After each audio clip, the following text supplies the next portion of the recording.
president of Garden City Toastmasters, is an ex-president of Garden City Toastmasters Club. She's an entrepreneur. She's an engineer.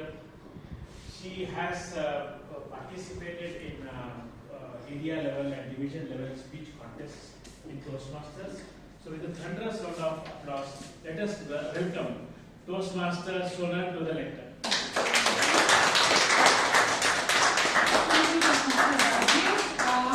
Before that, is there, can we turn on these lights? I think it's a little dark for me. And so I would request the timer to be seated somewhere. Toastmaster Rajesh, can you be the timer? Yeah. Yeah. I want him to actively participate in this. And so we're going to have a small activity, after which I will be delivering a speech. Sir, I don't want to trouble you, sir. You keep the phone somewhere. I'm going to take a long time. Okay, and after that, so there's going to be a small activity, deliver a speech, and then we will discuss. Have a discussion. And in the outset, I would request all of you to ask your all of you to be very participative. It's a very inclusive, it's a two-way street. The communication should come from both ends. It's not just me speaking. Yes? So before that, I have a few chits with me. I'd like each speech crafter to pick one chit. And don't discuss this with anybody.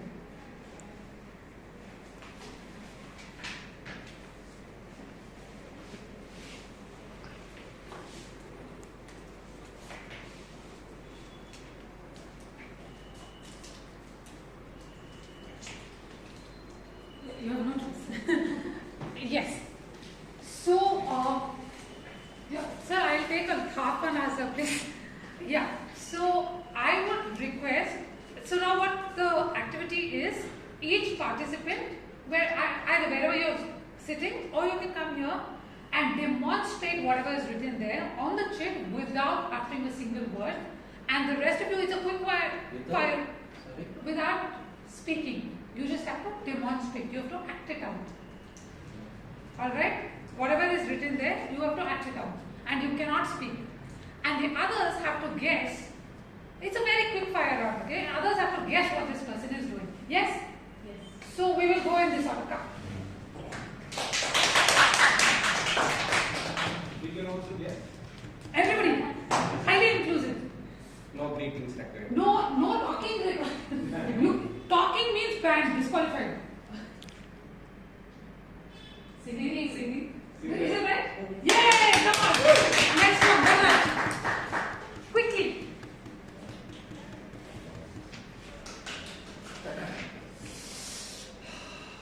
Relax. Was it relax? Relief. Really? Was that close? That was close. Yes, that was close.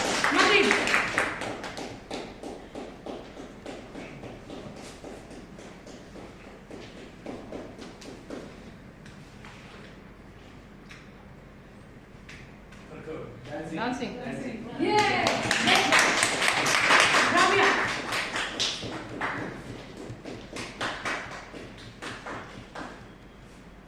Thinking. Calling. Phone. Mobile. Speaking. Talking. Listening. What? Speaking. Here, talking. Listening. No, on the mobile. Conversation. Phone. Yes. Call. Next one. That was also very close. Sonal. Both for the participant and for guessing. You are not talking, madam. Okay. Bowling, yes. Bowling. Sir, I'm going to stand here because madam is not talking. I spoke.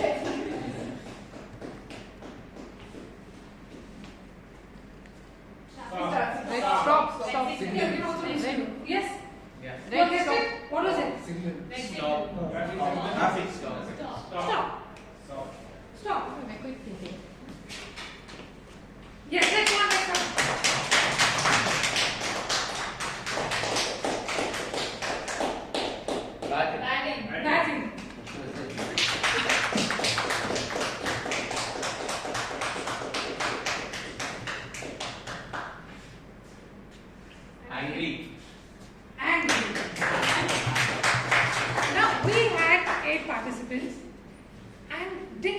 all guessed the right answer. Yes. There was no confusion, absolutely no doubt. And even our sir was he did something innovative. So what is the lesson that we have learned from this activity? That we convey through our body. We can convey through our body. Quickly, what did we learn? What is your takeaway? Actions speak louder than words. Actions speak louder than words. Talking is always not necessary to convey the message. Talking is not necessary. Anybody else? So I invite you to think about the activity and the lesson that it's taught us. It could be different for different people. It could be the same for us. While I deliver a speech, I would request you all to pay attention to what has happened and what I will be doing. And at the end of the speech, we will have a discussion. We can ask questions. I will also ask questions. And we'll have a discussion. Yes? So please time me for 5 to 7 minutes. Yeah? 5 green, 6 amber, 7 red. I have a story to tell. A story that's similar to yours. And yours. And also yours. A story that's mine.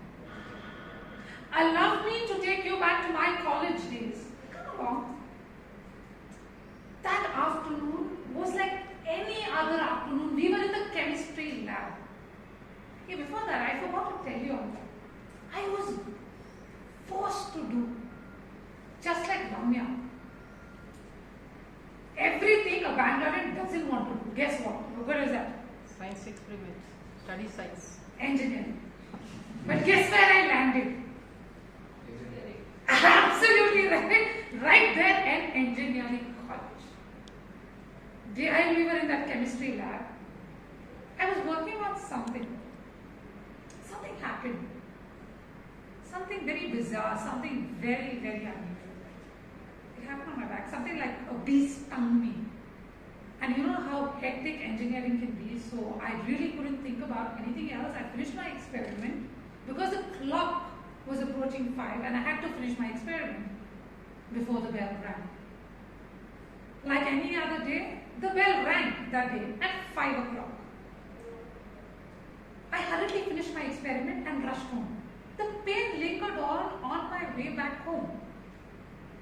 I was wondering what happened. I couldn't wait to go home. Once I reached home, I went to my mother and asked her what had happened. I thought there was an ant or some insect that was stuck on my back. I asked her to take it out. What? Where? Who? When? She screamed at me. Oh, this was on my back. How would I know? That evening, speech crafters, when I saw the reflection of my back in the mirror, I saw 2 circles, as big as 5 rupee coins. They were dark, thick, ugly, distinctive, like molten wax. It took me a while before I realized what had actually happened. Somebody in that chemistry lab had accidentally dropped 2 drops of acid. Yes, you heard that right, acid, on my otherwise flawless back. My brain froze. Now, what had I done to deserve this? There were so many of us in the lab. Why did this have to happen to me? Why only? I questioned the gods I believed in every single night as I wept like a baby. I cursed my parents for forcing me into engineering. I cursed myself for being there. Above all else, the God I believed in every single night. And this continued for 7 long years. With no real solution at sight, I didn't know what to do. I went from one hospital to another, one dermatologist to another, but there was nothing that could be done. So after 7 long years, I decided to make peace with the situation. What else could I do? The minute I decided to make peace with the situation by accepting accepting my scars for what they were. Just then, my mother walked into my room and said, talk, talk. By now you have realized my mother doesn't talk to me, she just screams at me. And she handed me the phone. And now you can't say no to your mother. So I took the phone. It was my mother's friend Maya. Hello Sonal, meet me tomorrow at my house at 5 o'clock. So the next evening, 5 p.m., I walked to my mother's friend Maya's house. She introduces me to somebody who looked like an absolute joker. Okay, I didn't really mean to say that, but he had long beard, multicolored beard, 2 different kind of earrings, wore a funny hat. What else should I call him? He also had pink, streaks in his hair. Call him a joker. She introduced me to him, saying he was Yogesh and that he would do something about my scars. Now this was a serious matter. Acid burns and I'm going to trust with this joker. It is already burned. Now did I have anything to lose? He had a look at my scars and said, hey, this will go in 5 minutes. 5 minutes? Something that I've suffered for 7 years. This man not only looked like a joker, but he was also talking like a joker. He said, no, not 5 minutes, 5 hours. Now I was convinced he was a joker. But I had nothing to lose. So I surrendered my already scarred back to the hands of a joker. Speech crafters, at the end of what seemed like not 5 but 5,000 hours, that joker no longer appeared like a joker. Yogesh had seamlessly camouflaged my dark, thick, ugly, distinctive looking scars into a beautiful piece of art. He had camouflaged my scars with a beautiful, exquisite tattoo. I had never seen a more beautiful tattoo in my life. I possessed that tattoo. Friends, all it took was one idea, which was out of the box. And the pain and the agony that I had to endure for 7 years just vanished in 5 hours. That was from a joker. All I'm trying to say is the power lies within us. The human spirit is indomitable. That we have the power within us to turn our scars into stars. Just look for the opportunities, because even the darkest clouds have a silver lining. So the next time you're facing a situation that you think has no remedy and adversity of a different kind, look for a solution, because you are sure to find it. Ladies and gentlemen, I had a story to tell.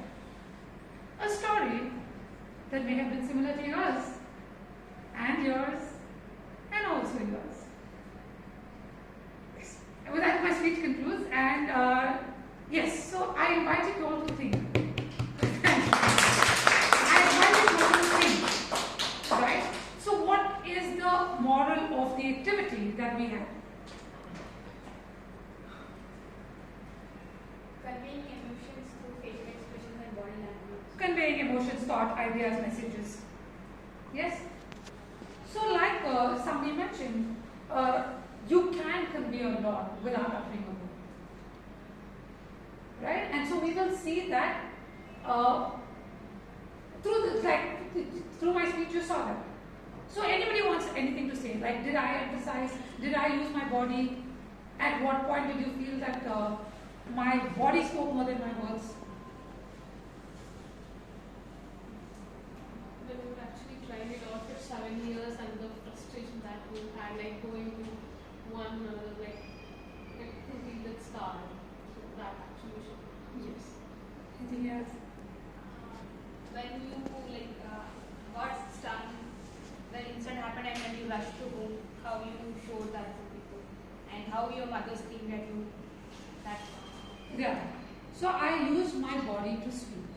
And don't you think this speech, or any speech for that matter, would be very bland without your body language not being in congruence with the words that you utter. So it has to be in synchronization. So I would like to talk to you a little bit about the importance or the necessity of how to use body language in your speech to amplify its effect, to make it more impactful, to make it more effective, to make it more entertaining, and above all, to make it more memorable. Because as public speakers, we want to deliver messages that will stand the test of time, that are memorable, that are hard-hitting, that are impactful and connected. Right? So, body language constitutes 70% of your communication. Am I right in saying that? Have you all observed that? Do you all concur with that? We can see, first it has to be a two-way street. You all can debate with me, you all can counter me, you can argue with me, but you all need to be speaking. Yes? Dhanraj, you want to say something? No. Yeah. This is quite a poker face. No, you were not, I thought you were not being attentive. Yeah. Yeah. So 70% of how you communicate depends on the way you move your body. Right? So your body language and the way your body speaks will go on to embellish your speech. It can be used to re-emphasize a message. So whenever you're saying something hard-hitting, something like an important message that you're giving, how you back it with actions is all the more important. Because if I just stand and say, acid fell on my back, and I went to the doctor and Yogesh came in, it wouldn't be impactful, right? It wouldn't be impactful. Because I moved, because I was able to convey, because I was use my body to describe Yogesh, my mother, the phone, I was able to hammer that message. I was able to create that recall value in your minds. And say, because I was using an action, that will be imprinted in your mind. Now the second is, when you're just using your words, and you can be a word wizard. You can be very, very good with words. But if it is narratory, you're just standing and talking and not moving your body. You can be the best orator in the world. But you will not be a great performer. Your speeches have to be conversational. It's just a conversation with your own self, a conversation which is from each one of you. It's a conversation, one-on-one conversation with Shima, with Ramya. It has to be conversational, not narrative. Gestures, facial expressions, they all convey the message in a more emphatic and a more, it entrenches it, it imprints it in your mind. It adds more value when you use your body language to convey a thought, a message, or an idea. The audience will tend to believe you more if I say, like Ramya just did, she did this. And the minute she does this, we all know she is over the phone. She doesn't even have to explain it to us. So if I said, somebody called me, I don't have to say somebody called me, I can just do this and you automatically know that I'm over the phone. So you can convey that idea by just showing your actions. The audience will believe you more, it's more believable than saying, Ramya called me and Ramya said this and Shima said this. If I enact it, it makes it more believable. Audience are able to connect it. I'm able to establish or cement a connection with the audience when I use my body to make a point. And also the audience tends to find a speaker more authentic when he not just hears what you're saying, when he also sees what you're saying. Right? When he is able to see, your words may lie, but your body won't. Right? So you can say, I'm happy, but if your body and if your gestures and your expressions don't convey that, we can easily spot your lie. So when you're saying, I'm happy, and that is more sincere, you come across as a more sincere, more credible person. So as human beings, we are hardwired to believe what we see more than what we hear. Right? Having said that, as speakers as well, when we are on stage, it's very important for us to be credible and to be authentic as speakers. You cannot just use hand gestures in a very inorganic, insincere fashion just because you want to use your body. It comes across as very artificial. So, but when you internalize your speech, when you're saying something with conviction, you don't even have to do anything. Your body will start speaking. Your body itself will start speaking when you are convinced about what you're trying to say. When you are an authentic speaker, and that's how you'll come. You can't say the sun rose at 6 o'clock, and it looks very artificial, right? To you as a speaker, again. Now some people, because they have to because they want to use their body, they keep talking like this, hand gestures, and that can sometimes be very, very distracting for the audience. You must incorporate body language in good measure. Anything too much will be distasteful, not pleasing to the eye, and as speakers we don't want that. We want to be pleasant on people's eyes and ears.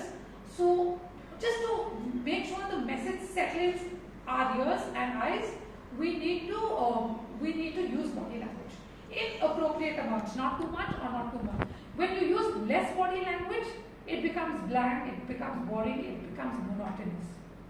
When you use it excessively, it becomes jarring. So you have to find that balance, and that you can not get it in your first attempt. Keep going on stage, making mistakes. I think last week my mentor, Toastmaster Sonal was here, and he's a terrific speaker. And he kept telling me, when I was a speech proctor, just like you're sitting here 3.5 years ago, and he was my mentor, and he told us, be shameless on stage. Be shameless on stage. Keep making mistakes. That's the only way you will learn. So initially you will not get the hang of it. You will not get it. But it takes time, effort, multiple setbacks and determination to find that balance, and you all will, and I'm sure of that. Having said that, I open the floor for questions. Do any of you have any questions? However trivial, silly, anything, please feel free to ask. No cross talk, please. I have a question. So when you are talking about some personal experience, right? We get into that body language expressions quickly. But there is a speech which is not your personal experience, or you are not more involved into it, but you have to speak, right? So in those situations, at least I struggle to make any body language because it's kind of a prepared way of, I prepared just for that session, I just try to speak. How do you incorporate? What's your guidance there? Which is where we don't have any personal experience, we are not involved, we are not interested in that topic, but we are forced to do somehow. See, the first and foremost is, as public speakers, we talk about things that are very close to our heart. So because of which we speak naturally. But however, there are situations where we are forced to do something that we don't like it. The only way is to see how you can personalize that. Because I conduct sessions on business storytelling, and I incorporate a lot of stories. And that makes your audience invested in it emotionally. So see how you can establish a connect with the content, with the data. And then you see how you can make it interesting. Anything, the most mundane, the most boring of presentations can be made attractive, can be made interactive, can be made innovative.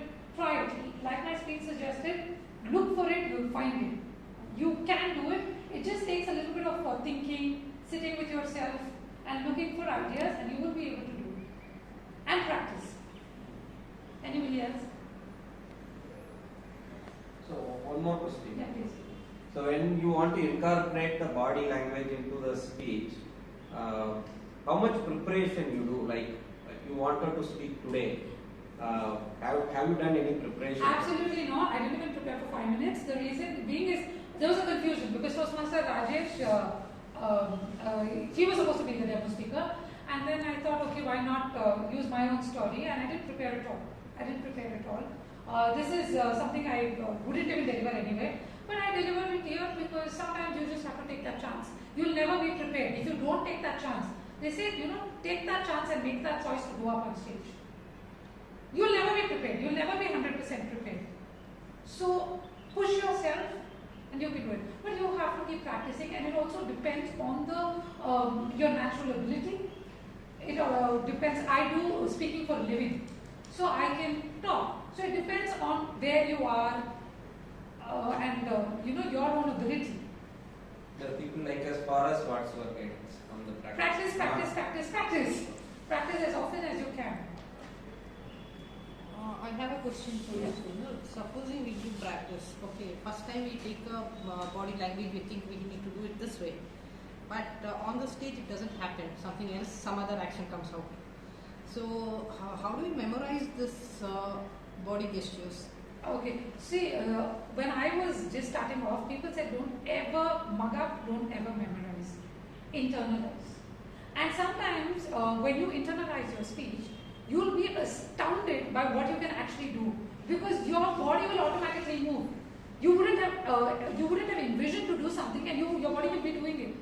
And it comes out very authentically because you're so convinced in what you're trying to say. But if you're trying to say, okay, at this point I have to do this, at this point I have to do it doesn't look organic. It doesn't look organic. Prepare, but don't over prepare and get drained out. So again, you'll have to find that balance and see what works for you. There are people who practice 20 times a day. There are people like you who don't even practice 1 time a day. So it depends. See what works for you. I like to be more natural. I like to go with the flow. You'll have to figure that out for yourself, sir. And don't memorize. Never memorize. Just get the outline. I remember Ramal sir was saying when I was a speech crafter, freeze the introduction, freeze the conclusion. You can waver in the body to the extent where it is adding to your speech. It's adding meaningfully to your speech. Because once you have an idea, you will start thinking on your feet. So you give that room, a little bit of room for innovation, but otherwise have a script. But don't mug up word to word, alphabet to alphabet, letter to letter. Anybody else? I thought DTM Ramlal had a question for me. Anybody else? You can ask me anything. Your office presentation, anything. It's a nice session. No, but questions. Thank you. Some examples that we quote may not be very personal, as he was also saying. It may be very fake. I mean, something you have read somewhere or you've seen in a movie. I mean, how do we relate it and bring out the best of our body language while performing that? See, most stories are also fabricated. Like for me, Yogesh was a fabricated character. There was no Yogesh. You almost visualized him. I also just visualize. I never met somebody called Yogesh. So you have to bring that out, and that comes with experience. That comes with practice. And once you start, you will be able to like you said, I didn't even practice for this. I was able to make you visualize. That will happen with practice. So but one thing is try to observe, be more mindful, be more cognizant, be more aware whenever you're going, wherever. Like when I went to KFC, I saw some tagline there and I used it in one of my speeches. I was watching something on YouTube and I was inspired and I brought that into my speech. Don't copy, get inspired. Don't emulate blindly, but get inspired. And if you paraphrase or use a quotation, give the credits. Like just now you mentioned about office presentations, so something regarding that. See, how does this body language will help us during the office presentations? Because those will be quite serious ones, right? We can't do too much of body language and all. So how can we apply this? That won't be a 70% body language. I feel during our office presentation, it will not be a 70%, right? Body language. Yes, it won't be this exaggerated. However, you can express yourself through voice modulation and again body gestures and facial expression more vehemently. If this doesn't happen, we will have to lay out 20 of our employees. Now, I didn't even move, but I think I made quite an impact. So you can use it, but you can't do this and this with your office people. You'll have to tone it down, but it'll still be there. Anybody else? Mateen, you'll use this in your college? Yeah? Nandraj? In office also, we just Yes, Nandraj. Yeah, I don't No, he said something office. no, but that's I don't nice. have any practice of Yes. No, but even in your day-to-day interactions, you can have. speeches of people, like they just come on the stage and a script is given to them. Mhm. How can they add action to it? Like because they are not prepared, they Yeah. just read it and they present it. So boring, huh? But when we see it looks natural. It looks natural. Yeah. When they read it from a script.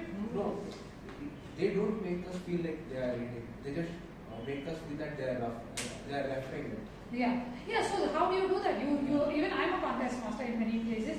So what you do is you read and you also ensure whenever possible you're maintaining eye contact with your eyes. Smile, be pleasant, have good energy. Read everybody, and that's when you come across as a more authentic person, more authentic speaker. And also they would have read it before. Okay. They would have read it before. They are already prepared even at the script which is given on the stage. People prepare even for table topics beforehand. Yeah. Yeah, practice makes man perfect. One more thing. Like we've seen Amitabh Bachchan and all speaking, and he's so good at it. But I don't think he does too much of body language, but still we can grasp what he's telling and keeping our mind. So that is something I think we all want to learn. So what that exactly, I don't think it's body language. It is the way that he speaks. I must say, I think it's more to do voice modulation. I know who's talking about. It's also about the conviction. You in your voice, in the message that you want to deliver. And over the years, they would have also built that credibility. You know what this person stands for. And somebody here is from Andhra Pradesh. No, you're from Andhra Pradesh. Yes. Yeah. So there's this actor called Mahesh Babu. I think he's incredibly good looking, but he can't dance. He can't dance. And despite that, he comes across as a very good dancer in some of his movies. He doesn't dance much. So it's about with how much conviction you're doing that. Like Yogesh was a fabricated character, but some of you all believed that there was a Yogesh in my life. Right? I want to add something here. As speech crafters, initially you try out all the body language possible, and as time progresses, you will make it a part of your life. As per the topic, we can choose whether we are Exactly. Right now, you learn where to incorporate. You can. Time will be. Yeah, so you know what happened when I was a speech character and we had this body language and voice modulation. My mentor, Toastmaster Samuel Vankani, he said, go out there, explore, just like how DJ Brownell is encouraging you. So what I did was, I had a speech, it was an Akbar Birbal story. I played 7 different characters with 7 different voices. I was all over the place, and today I wouldn't do that.